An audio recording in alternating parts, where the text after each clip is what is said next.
Yo, yo, yo. Welcome to the NS9 Postgame show, part of the Pittsburgh Baseball Now. I'm your host, Anthony DiNardo. With me, we got Tyler. Tyler, Pirates lose once again, 7-5 to the Cardinals. They had us in the first half, but no, the Pirates they couldn't squeak this out, even though they're up 5-0. They lose their, what now, 7th in a row?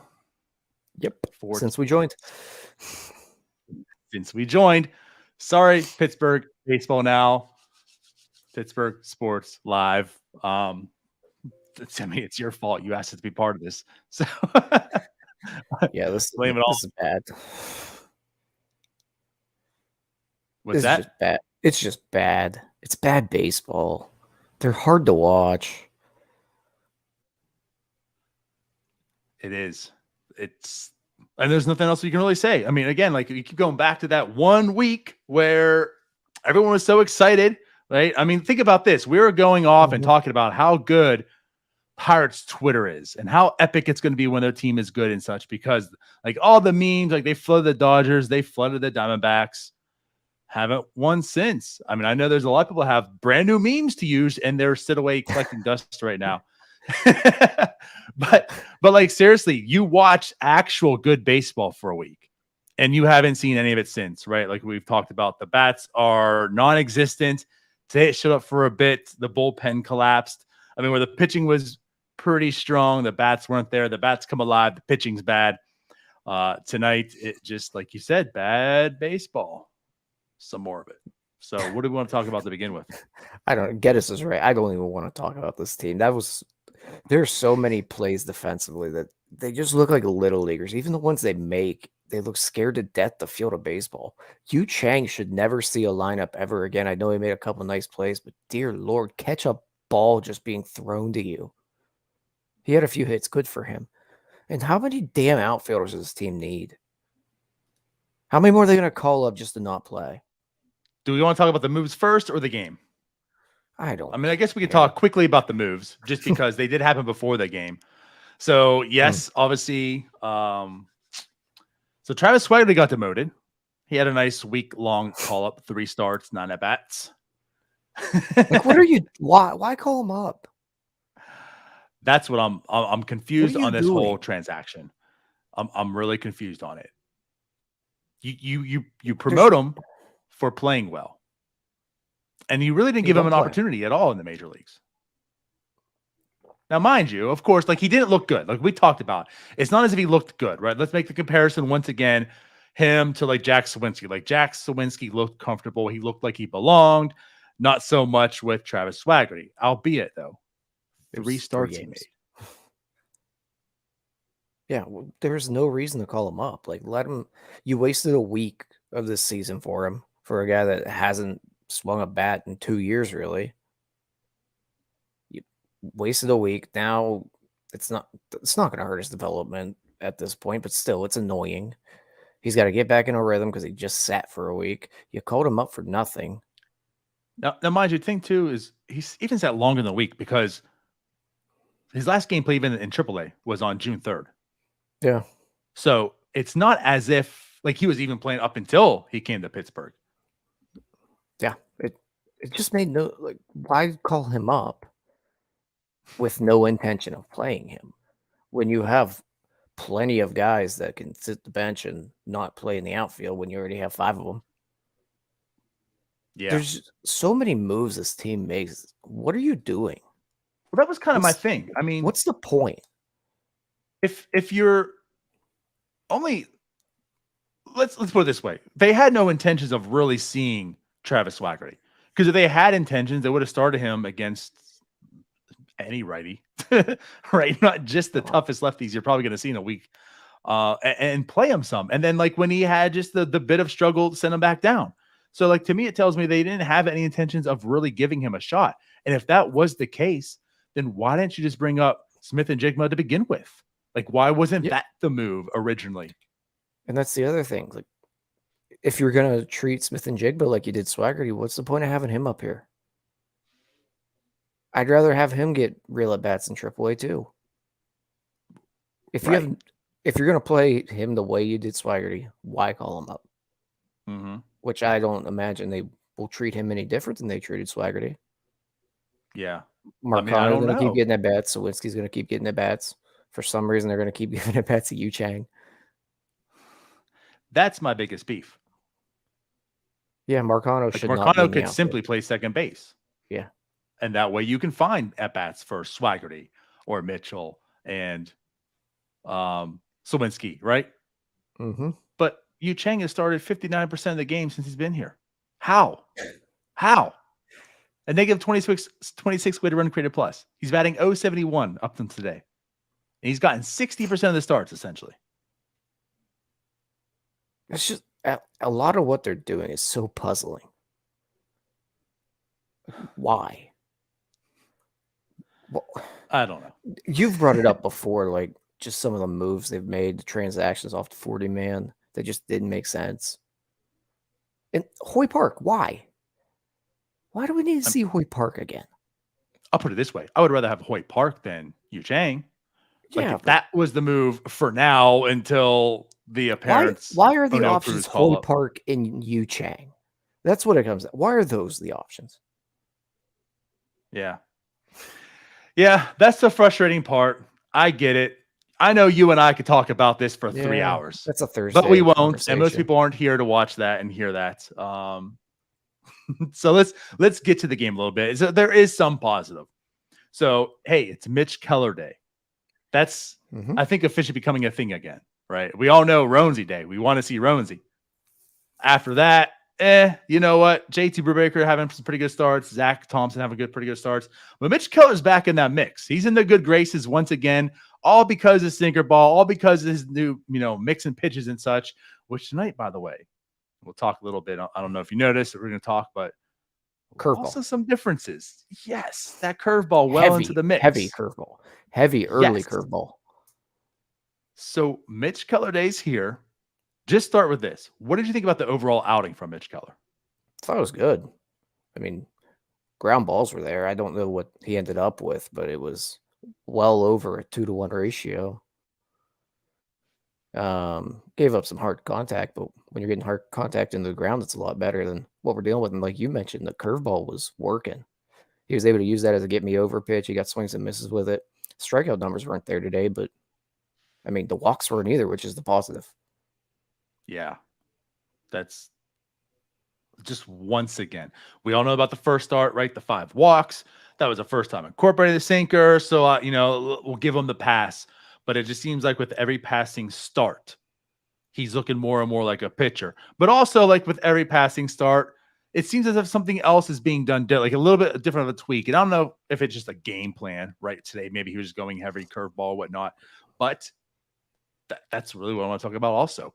Like not only is he really incorporating the slider, right? Slider, 4-seamer, the stinker, the slider, was still there, but the curveball was heavy as well. I mean, he had a true 4-pitch mix tonight. Yeah, he did. And it was missing bats. They threw the changeup a little bit. And he did miss bats. He was unable to. The Cardinals are a tough team to strike out. He kept the walks down. He was able to get in a lot of 2-strike counts, it seems. He just couldn't get that last one, but it still pitched effectively. Shelton probably made every wrong move possible in the 6th inning, which really kind of soured what should have been a really good start for him. Yeah. 5 1/3 2 earned doesn't look as good as what it could have been, but that's when you look at the numbers, it's still not bad. It's a solid start that we would be thrilled about if he would have done this last year. 100%. I mean, I'm thrilled right now. Yeah. All you have to live in is the present, not the past. And in the present right now with Mitch Keller, I'm elated, to be honest. Like in the terms of which Meller kit, Which what am Meller? I saying? In the terms of Mitch Keller and like what he is and can be, I think we've all soured enough that like I'm not sure if Mitch Keller's in the future plans at all. Feel like he's DFA potential candidate this offseason.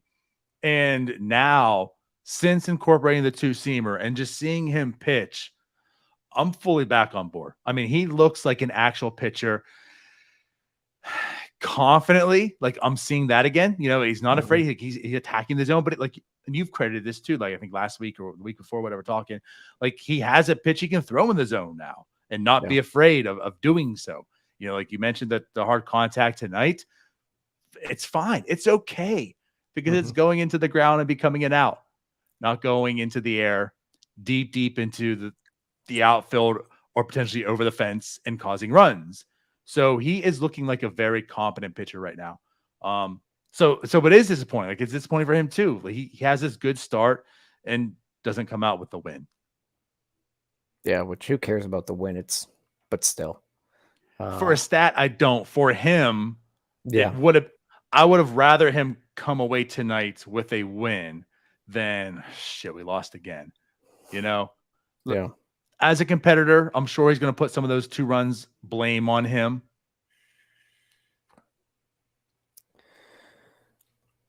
I was fully it just okay would have bringing felt him out in better the if 6th. they won. I'm still fully okay bringing him out in the 6th. I would have personally left him in for one more hitter. I'm definitely not going Banda there.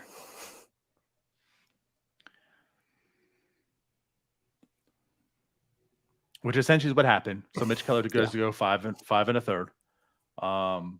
So with that, his outing ends. He had 7 hits today, 1 walk. So again, didn't have too many base runners. Ended up with 2 earned runs, at the end, of course, just 2 strikeouts. But right, a lot of contact. I mean, we're what I find like the irony in all of this, okay?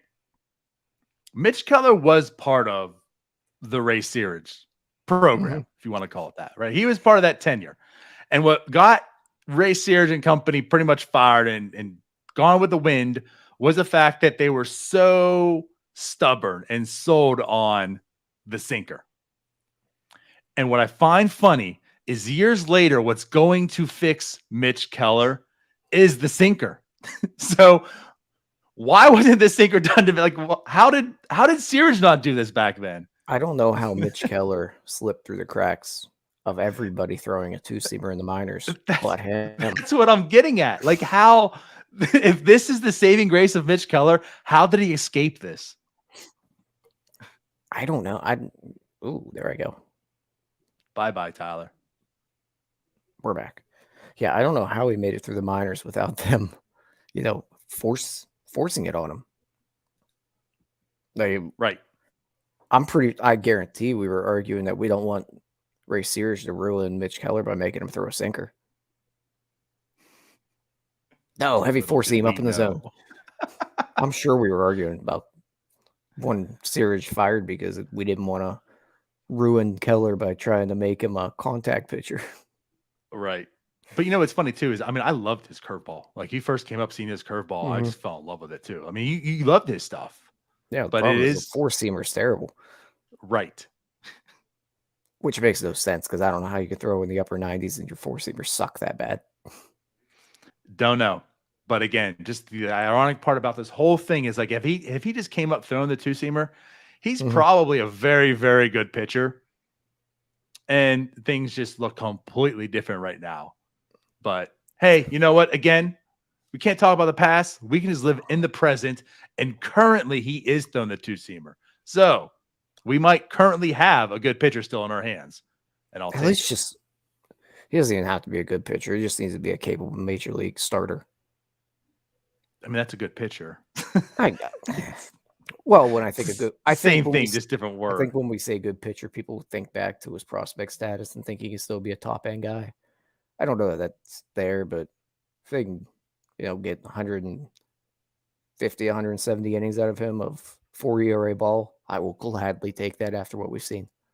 Yeah, but I mean, that's all I'm saying. Like that's a good pitcher, though. I know. It's I get it. I semantics, but get it. Yeah, but I guess I see what you're saying. If you say Mitch Keller's a good pitcher, you're going to get torches thrown at you, and Pirates Twitter yeah, come at you for being we're positive by not just saying saying that he's Mitch going to Keller is a be good pitcher. that top end guy that we expected. Yeah, but that's a great pitcher. That's Dear Joe Lord, Musgrove isn't a good pitcher. Joe Musgrove is a great pitcher. but he was a good If Mitch pitcher with Keller can Pirates. just be a good pitcher, I'm going to be very content. If at this point, if they get anything out of him, I'll take it because Right. we were writing him off 2 weeks ago. Right.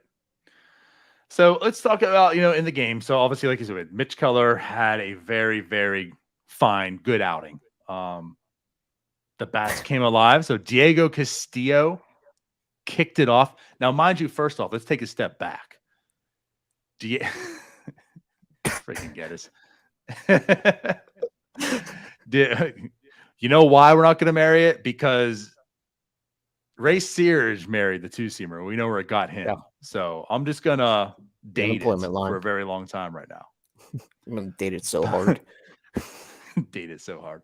But Diego Castillo made a very, very fantastic play defensively in the second inning.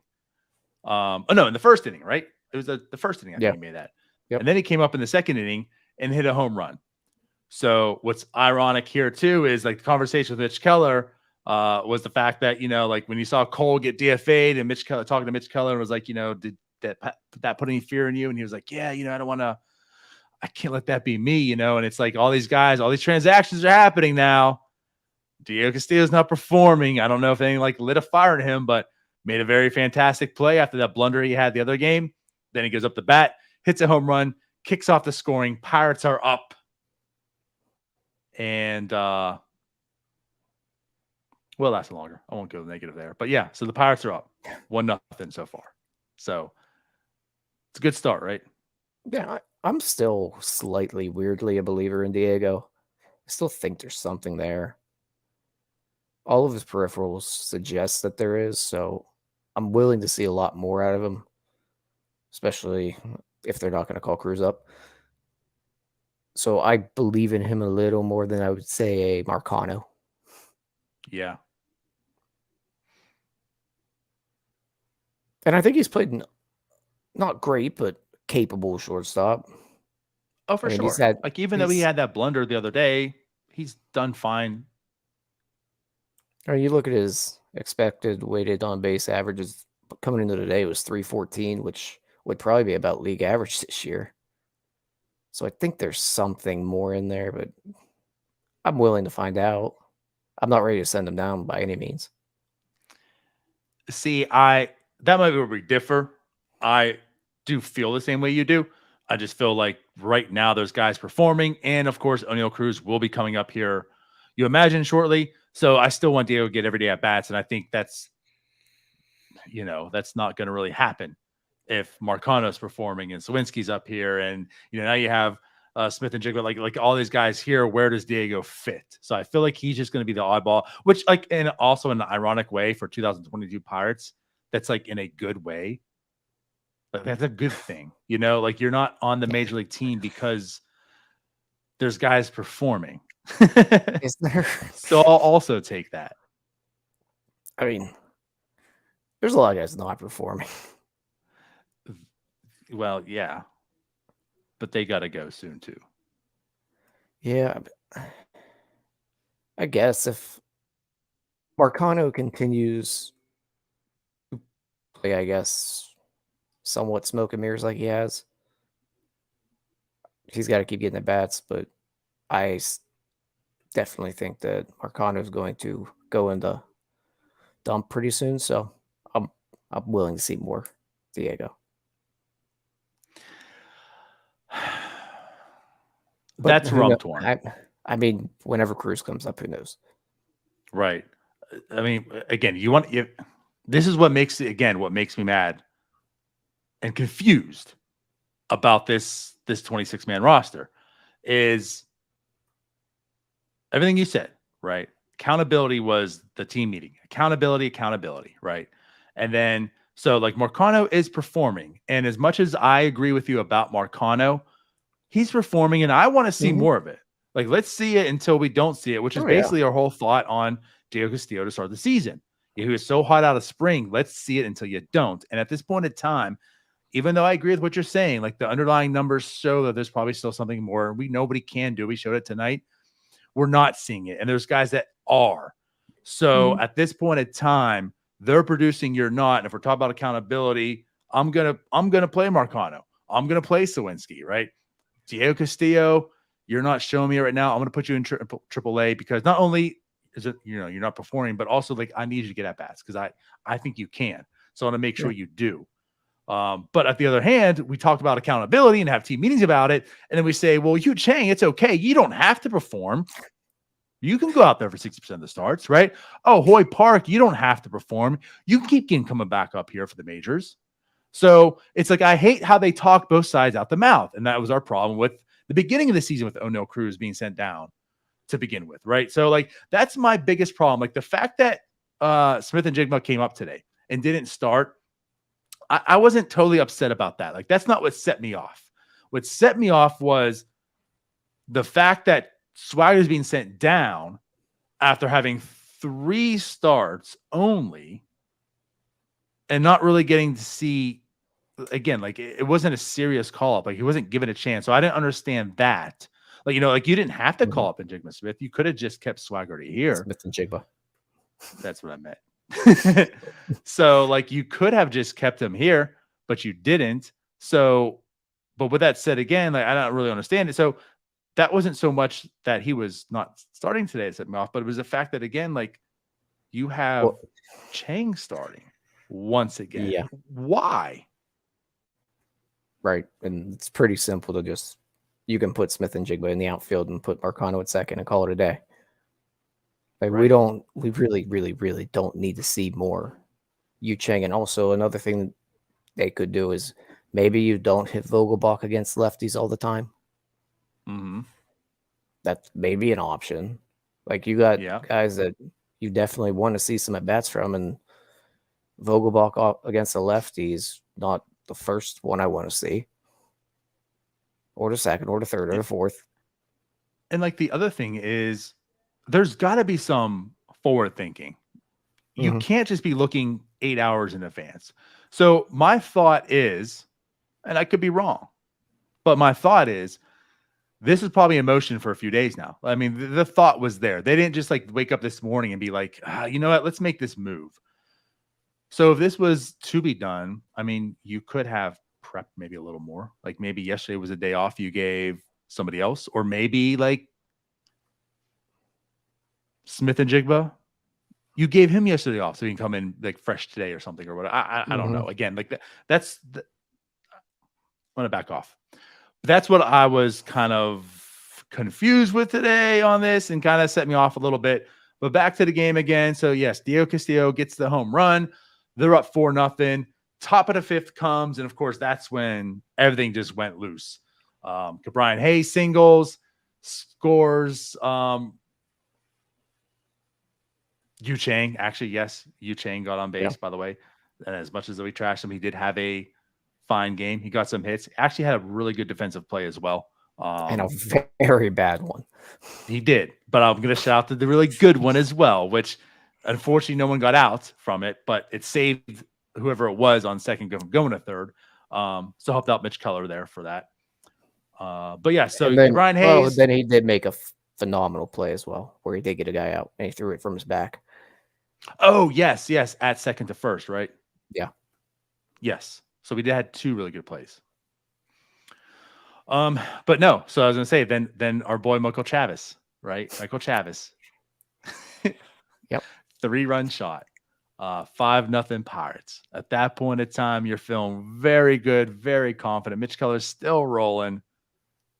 We're gonna sing out the win, right? That's what you're thinking at that point.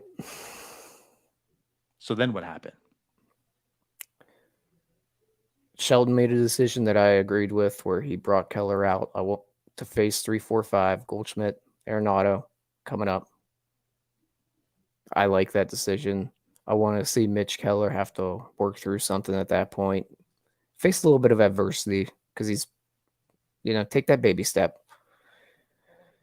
Goldschmidt does what Goldschmidt does. What are you gonna do? The guy's good. Gives up a blooper. There's an out at some point in there as well. This is where first and third, I'd probably really like to keep Keller in at that point. Especially the way he was able to get the ball on the ground today. It's a spot you can really use that sinker. Doesn't do that, goes to Banda. Guy that does not get a ground ball, but it's a lefty on lefty, and Banda does what Banda always does. Well, not always, but usually. He stunk. Yeah. He stunk the place up. I probably would have preferred to go with De La Santos there. Another guy that heavy sinker. Didn't really matter because the second got stolen because Pirates don't have a capable major league catcher. Which De La Santos, by the way, tonight did pitch effectively. Yeah, gave up another run because Yu Chang can't catch a ball. Right. Just a couple real puzzling, not sure what. I know why he went Banda there for the lefty on lefty, but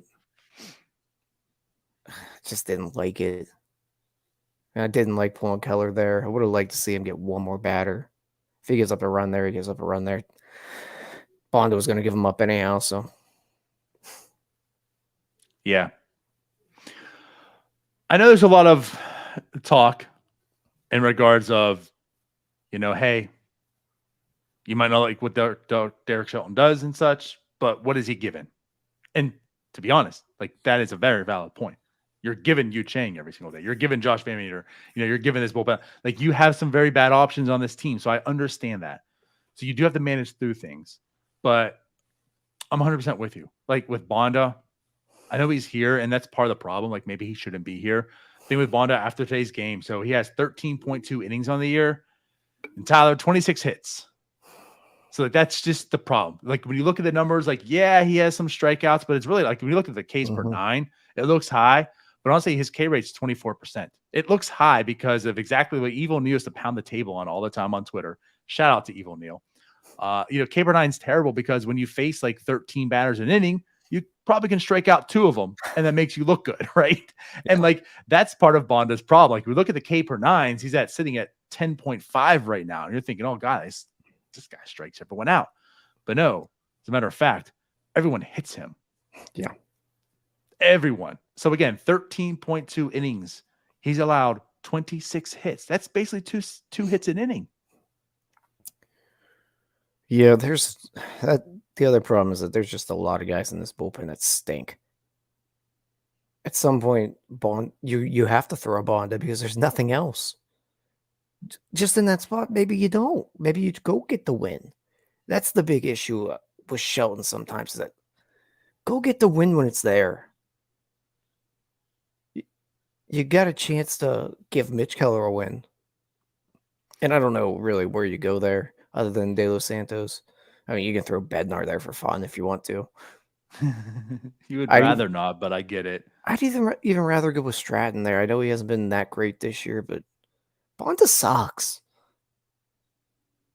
So throw Hembry out there at that point. Good Lord. Yeah.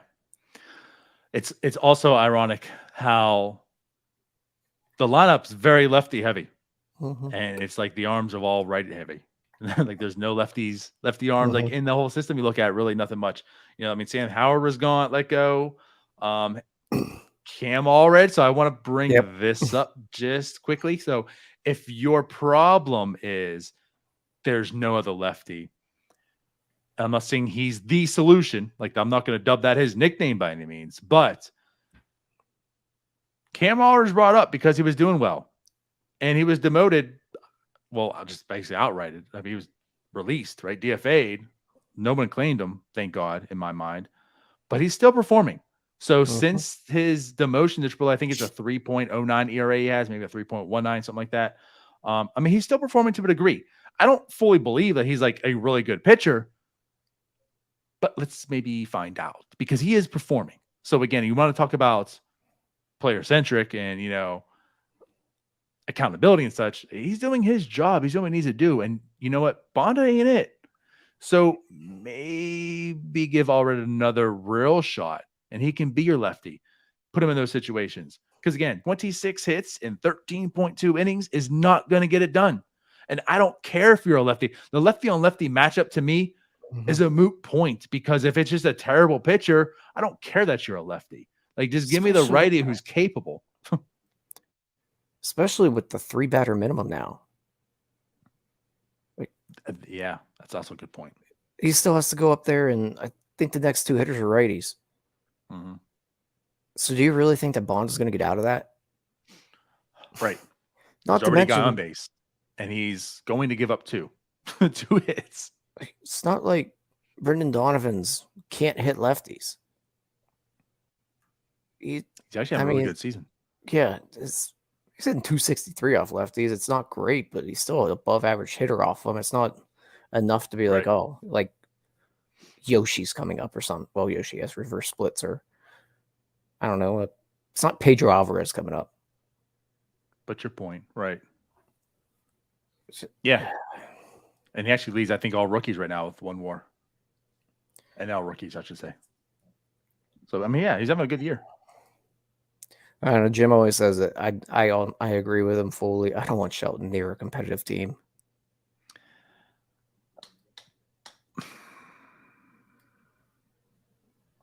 As much as he's improved this year, I mean, we've definitely given him a shout out this early season, give him his props on some things, right? Especially his bullpen usage and such. There's still just some things where, and I get it, right? Like the players aren't good. You're given a lot of non-MLB talent, and you have to work with it. So, like, I do understand, but I just feel like at times there's just bonehead decisions. Again, like a very easy one. Just go back to Zack Thompson and his start. Like, why was he pulled so early? Like, so again, Mitch Keller had 97 pitches tonight. So why the hell did Zack Thompson only have 67 when he was just as effective, if not probably even better than what Mitch Keller was today? There's definitely something to be said about the doubleheader tomorrow. Trying to squeeze a little bit extra out of Mitch Keller. Yeah. But yeah, that Thompson decision, not good. It's not a good one. So I'm with you. Banda comes in. The lead's eliminated. It's now a tied game, 5-5. Stratton does come in. Stratton did the job. He did okay. I mean, obviously, Cardinals were lighting things up at that point in time. Mm-hmm. But Stratton comes in 1.1, gives up 2 hits, 1 strikeout, an earned run. Then De La Santos comes in to finish the game. As we mentioned, right, 1 inning, 1 hit, 1 strikeout, and of course the 1 unearned run because of Yu Chang. So Yu Chang just costing all kinds of runs for the Pirates in every which way, offensively, defensively. Yeah. So and again, like that mistake though, pretty much just eliminates the 2 plays that you could really talk him up about today, and it's unfortunate. But yeah, again, I was fully prepared to actually compliment him tonight. You know what that play was? Sad. It was a blunder.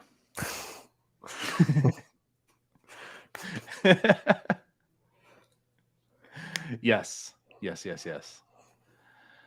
So anyways, I don't know. To wrap this up, again, offensively, we talked about, Chavis had 2 hits. He's very intriguing. He was in a bit of a slump, but he kind of broke out of it tonight. Yes. And I think we're going to talk about him, especially on our show, because there's this internal fight apparently came because like we've talked up Gabby Sanchez to be like this eternal first base god. And it's just simply saying like both players to date have not been good, but Gabby Sanchez was good for this bit of time. And I'm not sure if Michael Chavis will ever be that. So again, though, so far, Michael Chavis.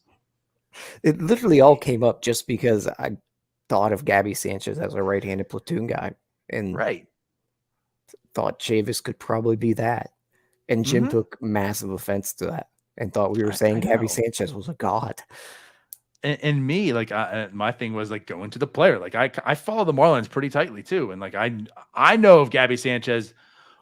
I mean, of course, I'm not gonna say more of the Marlins. I mean both, but like that's when he was a good player, you know. And I watched Gabby a lot with Miami, so like when I think of Gabby Sanchez, I think of like his entirety. Like he was a fine player, Yeah. you know, for the Marlins. And I know that didn't really translate and come over to the Pirates, but Gabby Sanchez as a player was a productive player for a few years, and Chavis never has been. But I will say this. So again, if we're going to the comparison, just talk about Chavis, what he's doing in the future and such. You know, I'm believing more in Chavis. The more and more I see him, I think he definitely like he can be a capable platoon guy for this future. You know, again, like he's not going to be an That's everyday all we player. said, and Jim But got really offended by it.